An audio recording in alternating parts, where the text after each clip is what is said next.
சென்ற வார ஆன்லைன் வகுப்பின் தொடர்ச்சியாக நாங்கள் இப்பொழுது ரைட்டிங் ஸ்கில், அதாவது ஒரு ரைட்டிங் ஸ்கில்லினுள் அடங்குகின்ற எஸ்ஏ டைப் கொஸ்டனுக்கான எவ்வாறு அந்த வினாவை நாங்கள் எதிர்கொள்வது என்பது தொடர்பான பல விடயங்களை நான் கூறியிருந்தேன். அந்த வகையிலே கொரோனா தொடர்பான ஒரு சிறிய பந்தி அல்லது ஒரு எஸ்ஏ ஒன்றை நாங்கள் எழுதுவதற்கு எவ்வாறான நடைமுறைகளை நாங்கள் பின்பற்ற வேண்டும் என்பது தொடர்பாக நான் உங்களுக்கு அறிவுறுத்தியிருந்தேன். அதன் தொடர்ச்சியாக இன்றைய நாள் நான் உங்களுக்கு பல விடயங்களை கூற இருக்கின்றேன். இது 5வது பேராகிராஃப், 5th பேராகிராஃப்.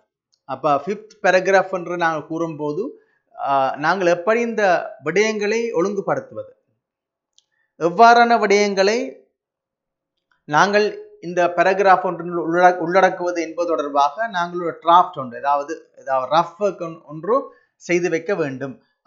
இப்பொழுது அது எங்களுடைய கைகளில் தான் இருக்கின்றது. இதில் நாங்கள் எவ்வளவு நாளும் பல விடயங்களை அறிந்து வைத்திருந்தோம். கொரோனா தொடர்பான பல விடயங்களை நாங்கள் எழுதியிருந்தோம். இப்பொழுது நாங்கள் இங்கே நான் உங்களுக்கு டிஸ்பிளே பண்ணியிருக்கிற விடயத்தை பார்ப்பீர்களானால், முதலாவது நோ கெதரிங். அப்ப கொரோனா என்ற இம்பாக்ட்ஸ் உண்டு no gathering. Second one, no function, no transportation. This is also another impact. Economic hit. This is also another impact. So 5th paragraph deals with all the impacts because of corona outbreak. 5th paragraph deals with all the impacts because of corona outbreak. அதாவது corona அவுட்பிரேக்கால என்னென்ன impacts, என்னென்ன எதிர்விளைவுகளை நாங்கள் சந்தித்திருக்கின்றோம் என்பது தொடர்பான விடயங்களை தான் நாங்கள் இங்கே எழுத இருக்கின்றோம். இப்போ நோ கெதரிங் என்றால் என்ன? நோ கெதரிங் என்றால் நாங்கள் பலர் ஒரு இடத்தில் கூட முடியாது. ஏன் நாங்கள் ஒரு இடத்தில் கூடுகின்றோம்? ஒரு விழா ஒன்றை செய்வதாயின் பல பேர் சேர்ந்துதான் அதை நாங்கள் செய்யக்கூடிய மாதிரி இருக்கு. ஆனால் இனிமேல் அவ்வாறான கெதரிங் செய்ய முடியாது. Next, no function, no transportation. இதால என்ன function? For example birthday party, wedding anniversary, wedding celebration, இதெல்லாம் நாங்கள் இன்னும் செய்யலாது. அதால எங்களுக்கு இதை விட நோ டிரான்ஸ்போர்ட்டேஷன். ஏண்டா பஸ் ஃப்ளைட் எல்லாம் stop. So how can we travel place to place? Then economic hit. Economic ஹிட்னு சொன்னால் ஃபாரின் எக்ஸ்சேஞ்ச் எப்படி வரும்? For example, foreigners will not come to our country. எங்களோட கண்ட்ரிக்கு அவங்க வராமல் விட்டால் அப்போ எங்களுக்கு இந்த ஃபாரின் எக்ஸ்சேஞ்ச் இருக்காது. அதே மாதிரி இம்போர்ட் அண்ட் எக்ஸ்போர்ட், நாங்கள் ஏற்றுமதி செய்கிறது அதால் வர வருமானம், அங்கே இந்த இறக்குமதி செய்கிற வருமானம், இது ரெண்டும் இல்லாமல் போனோன்னு ஒரு எக்கனாமிக் ஹிட் என்ற ஒரு ப்ராப்ளம் எங்களுக்கு வருது. அப்போ நோ கெதரிங் என்ன செய்யுது? என்னத்தை அது உண்டு பண்ணியிருக்குது? No gathering. So this made people forget about unity. This made people forget about unity. Unity என்றான ஒற்றுமை. ஒற்றுமையை மறக்கப்படும். நாங்கள் கெதரிங் என்றது ஒரு சேரியட் ஃபெஸ்டிவல், அதாவது ஒரு கோயிலில் ஒரு தேர் திருவிழா செய்கிறதாக இருந்தால் அந்த திருவிழா வந்து வெறுமனே கடவுளை நாங்கள் கும்பிடுவது மட்டுமல்ல, ஒரு யூனிட்டி, அது ஒற்றுமை, ஒரு ஐக்கியம் என்ற அந்த ஒருமைப்பாட்டுக்காகத்தான் நாங்கள் ஒரு கொண்டாட்டங்களை சைவம் மரபுப்படியோ வேறு சமயங்களின் மரபுப்படியோ நாங்கள் செய்து கொண்டு வருகின்றோம். இதன் பின்னர் இந்த நோ ஹேண்ட் ஷேக்கிங். இந்த நோ ஹேண்ட் ஷேக்கிங் என்றது அது வந்து ஃபாரின் கல்ச்சர், எங்களுடைய தமிழ் கல்ச்சர் இல்லை. நாங்கள் ஒரு ஆளை வரவேற்க வேணும் என்றால் எங்களுடைய கல்ச்சரின் படி நாங்கள் கைகளை கூப்பி வரவேற்கின்றோம். ஆனால் இங்கே தற்சமயம் எங்களுக்கு அறிமுகப்படுத்தப்பட்ட புது நடைமுறைகளின் படி நாங்கள் கைகளை கூப்பி வரவேற்கும் அந்த தன்மைகளை மறந்து விடுகின்றோம். நாங்கள் என்ன செய்கின்றோம்? இப்பொழுது வெஸ்டர்ன் கல்ச்சருக்கு மாறி நாங்கள் கைகளை ஷேக் பண்றதன் மூலம் உங்களுடைய அன்பை பரிமாறிக் கொள்கின்றோம். அப்ப இவ்வாறான விடயங்கள் இனிமேல் நடக்க முடியாது. So made people forget about unity, no handshaking. Next, no function, no transportation. No functions mean wedding functions, chariot functions, birthday parties, carnivals, and book fairs, and many markets, international markets, concerts. These are the functions. So no function, and also no transportation. People can't move place to place. They have to keep themselves at home. So how can they go place to place? They have to keep themselves at home. So this make the life dull. So life became dull. Dull mean not very active, very passive. People can't move everywhere. People can't move, participate in functions. So they should keep their head inside their home.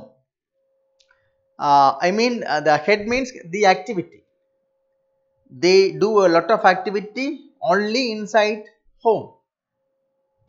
So next thing is economic hit. Economic hit ஆல என்ன problem வருது?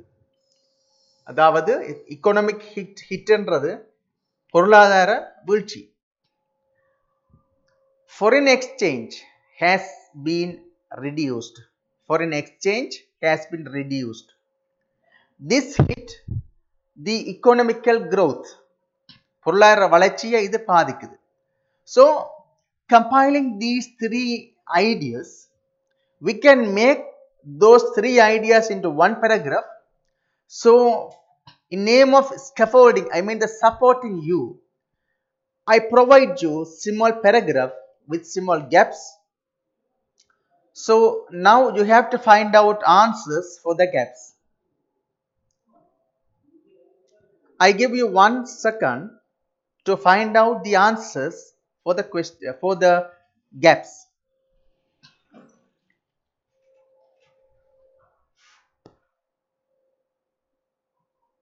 Right. First நான் இதை வாசிக்கிறேன் பாருங்க. Because of the severe impact of corona, the lifestyle of people changed. No one can dash hands. Dash hands. அப்ப hands என்ன செய்யலாம் நாங்கள்? Shake. No one can shake. No one can shake. கை குலுக்க இயலாது. No one can shake hands each other. No one can dash for a function. So no one can attend or conduct anything, hold or go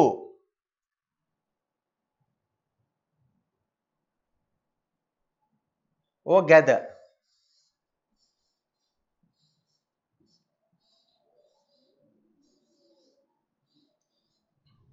Gather anda ஒன்றா கூடி இருக்கிறது. So no one can gather for a function. People forgot what? People forgot unity. Because no function, no transportation, no celebration. So because of which people will forget about the unity. So the life became dull.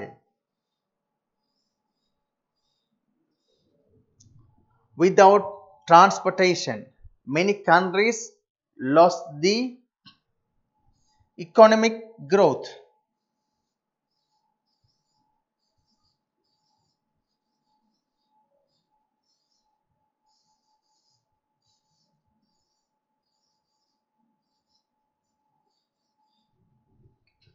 So accordingly, I am reading now. Because of the severe impact of corona, the lifestyle of people changed. No one can shake hands each other. No one can gather for a function. People forget unity. Life became dull without transportation. Many countries lost the economic growth.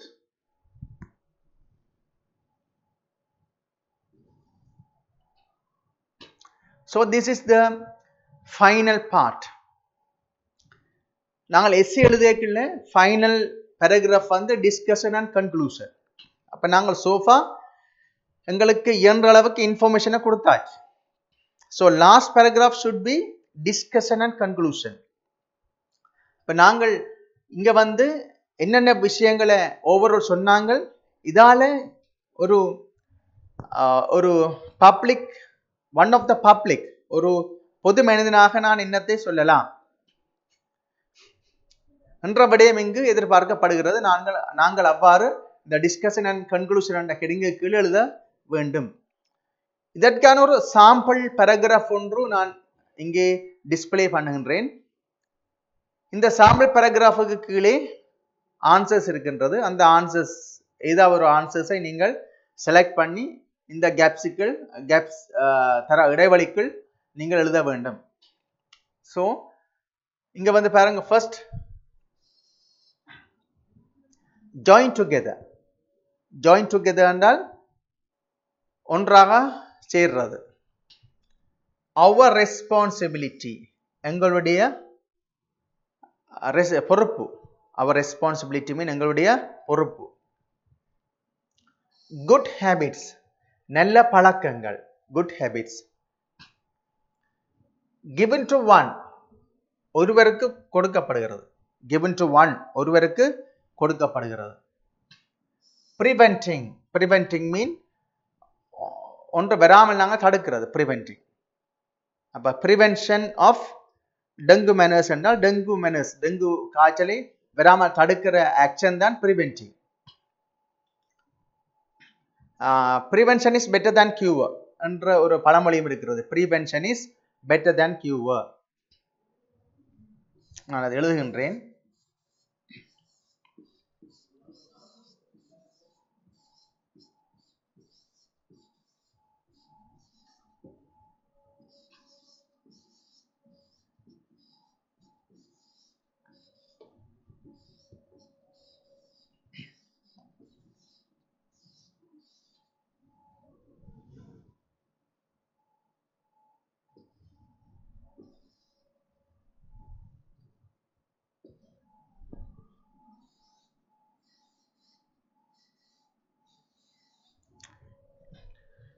இது ஒரு proverb, அதாவது பழமொழி. Prevention is better than cure என்று கூறும்போது நாங்கள் மேலோட்டமான கருத்து என்னவென்றால், அதாவது பாதுகாப்பு அது வந்த பிறகு அது தடுப்பதற்கு செய்யும் நடவடிக்கையை விட முற்பாதுகாப்பு நல்லது என்ற விடயம்தான் இதன் மூலம் வருகிறது. ஆனால் உண்மையாக இதற்கு சமமான தமிழ் பழமொழி ஒன்று இருக்கின்றது. வெள்ளம் வரமுன் அணை கட்டுவோம். வெள்ளம் வரமுன் அணை கட்டுவோம். அதுக்கான parallel proverb தான் நாங்கள் இதை இங்கிலீஷ்ல பார்ப்போம். Prevention is better than cure. Okay? So, thus it is dash to get rid of the disease by following dash the responsibility is not dash. All have the dash of dash the spread of corona. Let's all. So that it is, what is the meaning of get rid? Get rid anda illama பண்றது. Here disease mean ஒரு நோய், நோயை தான் சொல்ற. disease and disease mean நோய். spread of corona என்றது கொரோனாவின் பரவல். So thus it is this answer, our responsibility. It is our responsibility.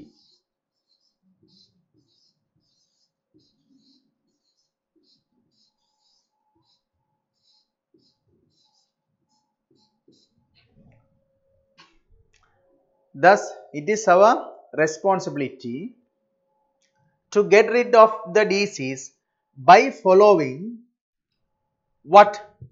என்னத்தை நாங்கள் ஃபாலோ பண்ண வேணும்? good habits. Good habits. Good habits.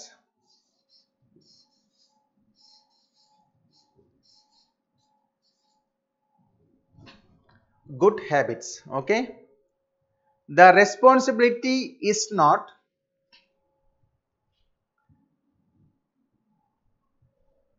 given to one. அதாவது இந்த பொறுப்பு வந்து ஒரு ஆண்ட கையிலே இல்லை, அந்த பொறுப்பு வந்து ஒருவருடைய கைகளில் இல்லை. So the responsibility is not given to one. So all have the again responsibility of, all have the responsibility.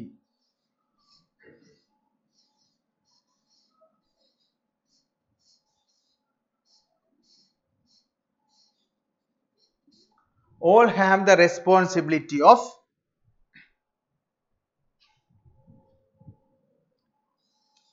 preventing, தடுக்கிறது,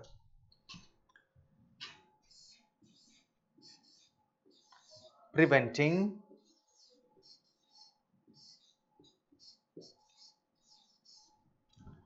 the spread of corona. Let's all join together.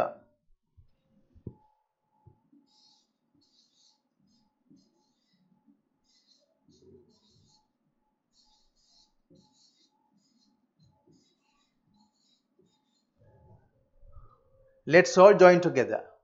So accordingly, this paragraph should be, thus it is our responsibility to get rid of the disease by following good habits.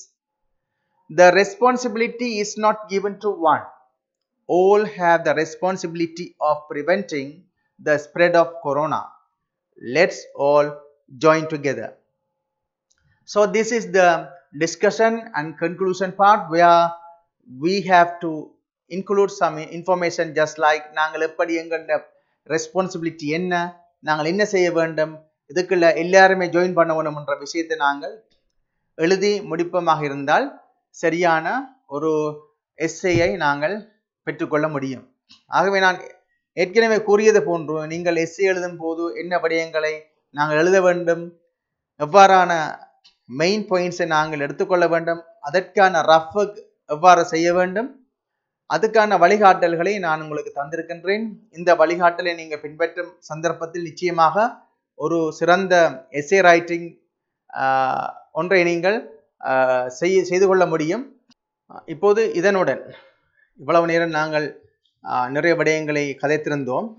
இவற்றுடன் சேர்த்து நாங்கள் ஒரு வசன அமைப்பை நாங்கள் பார்க்கும் பொழுது அந்த வசனம் ஒன்றை எவ்வாறு நாங்கள் எழுதுவது என்பது தொடர்பான பல விடயங்கள் பல மாணவர்களுக்கு ப்ராப்ளமாக இருக்கின்றது.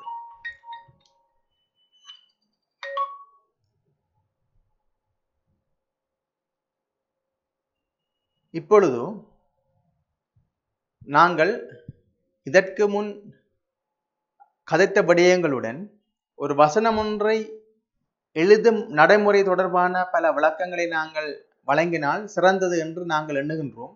ஏனெனில் பல மாணவர்களுக்கு ஒரு வசன அமைப்பை எவ்வாறு உருவாக்குவது, அதாவது வசனம் ஒன்றை எவ்வாறு உருவாக்கலாம், பல மாணவர்கள் வசனம் ஒன்றை எழுதுவதற்கு பல இடையூறுகளை சந்தித்துக் கொண்டிருப்பதை எங்களால் அறியக்கூடிய மாதிரி இருக்கின்றது. எனவே அது தொடர்பான சில விடயங்களையும் இங்கு நான் கூறலாம் என்று இருக்கின்றேன். இதன்படி நாங்கள் வசனம் ஒன்று எழுதும் போது முதலாவதாக நாங்கள் ஹூ என்றால் யார், அதாவது யார், ஹூ இஸ் த டூவர், யார் செய்கிறார். Okay, right. நெக்ஸ்ட் வந்து வாட், என்னத்தை அவர் செய்கிறார், வாட் என்ன விடயத்தை செய்கிறார். நெக்ஸ்ட் வந்து வென், எப்ப செய்கிறார், அந்த விடயத்தை எப்ப செய்கிறார். இங்க வந்து வாட் டைம், என்ன நேரத்தில் ஒன்றை செய்கிறார். இனி எங்க செய்கிறார், வேர், எங்கே செய்கிறார். ரைட். அப்ப நாங்கள் இங்க பார்க்கும் போது ஹூன்றது இங்க நான் கீழே தந்திருக்கின்றேன், பீப்புளை குறிக்கின்றது. ரைட். வாட் என்றது ஏதாவது திங்ஸ், ஒரு விடயம். இனி இங்க வந்து வென் என்றது சொல்லும் போது டேட், மந்த், இயர் இது வரும். இதே போன்று வாட் டைம் என்று கூறும்போது அங்க நாங்கள் டைமை அதுக்குள்ளே அதனுள் இன்சர்ட் பண்ணி கொள்ள வேண்டும். இதே போன்று வேர் என்று கூறும்போது பிளேசஸ். அப்போ இதன்படி ஒரு சென்டென்ஸை நாங்கள் பார்ப்போம். இவ்வாறான சென்டென்ஸ் பேட்டர்ன் வந்து நான் உங்களுக்கு இதற்கு இந்த எஸ்ஏ டைப் கொஸ்டின் செய்யறதுக்கு முன்னர் உங்களுக்கு நான் பல விடயங்களை கூறியிருந்தேன். ஒரு நோட்டீஸ் எழுதுவது தொடர்பாக, அவ்வாறான நோட்டீஸ் எழுதுவது தொடர்பாக இவ்வாறான விடயம் உங்களுக்கு மிகவும் பிரயோசனமாக இருக்கும் என்று நம்புகின்றேன். அனைத்து மாணவர்களையும் நான் கேட்டுக்கொள்வது என்னவென்றால், எஸ்ஏ ரைட்டிங் அது பெரிய விஷயம் அல்ல. நீங்கள் அதற்கு உங்களை ஆயத்தப்படுத்தும் போது மிகவும் ஒரு இலகுவான ஒரு விடயம். ஆகவே நாங்கள் உங்களை எதிர்பார்ப்பது என்னவென்றால், எஸ்ஏ டைப் கொஸ்டினை எல்லாரும் கட்டாயமாக அந்த கேள்வியை நாங்கள் எழுதுவதற்கு ஆயத்தப்படுத்திக் கொள்ள வேண்டும் என்று கேட்டுக்கொண்டு, எங்களுடைய இந்த ஆன்லைன் லேர்னிங் கிளாஸ் ரூமில் கலந்து கொண்ட அனைவருக்கும் நன்றி தெரிவித்துக் கொண்டு, இத்துடன் மட்டுமல்ல, இந்த LMDM யூனிட்டினால் இன்னும் பல விடயங்களை நாங்கள் உங்களுக்கு தர இருக்கின்றோம். உங்களுடைய வரவேற்கும் உங்களுடைய பங்களிப்பும் மிகவும் அவசியம். இந்த வகுப்பை செய்து கொண்டிருக்கிற நான் mister S Sureshkumar, regional English support centre, Jaffna. Thank you very much.